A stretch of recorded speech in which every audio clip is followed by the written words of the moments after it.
La famille Kretz, spécialisée dans la vente de l'immobilier de luxe, poursuit son petit chemin dans l'émission L'Agence, l'immobilier de luxe en famille, diffusée sur TMC depuis 2020.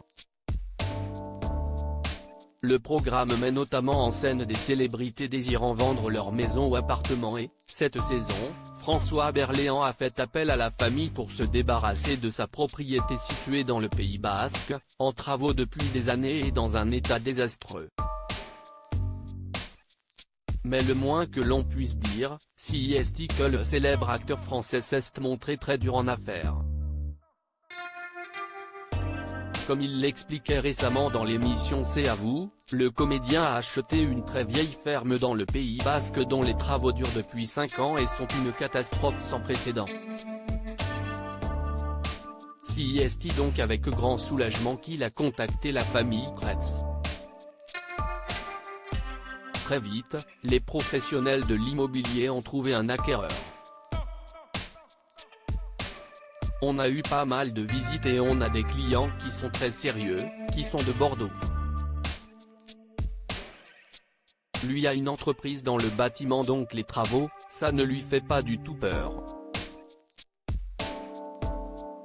Pour nous, c'est le profil parfait et c'est un client qui a fait une offre qui est, certes, un peu loin de vos attentes, je pense, parce qu'elle est de 450 000 €, ont annoncé Martin, Valentin et Louis, les fils de la famille. Mais visiblement, cette proposition n'a pas du tout enchanté l'acteur. Je ne peux plus de payer pour cette ruine. Impossible. Ce n'est même pas envisageable, a lâché François Berléand avant de s'expliquer, moi, je ne peux pas, j'ai un crédit à rembourser de 585 000 €. Je ne peux plus de payer pour cette ruine. On m'a escroqué. D'ailleurs j'ai porté plainte grâce à vous. J'ai un constat d'huissier, j'ai pris enfin conscience de la gravité des choses. Il faut dire qu'il y a quelques semaines à peine, le comédien révélait avoir été victime d'une escroquerie concernant cette maison.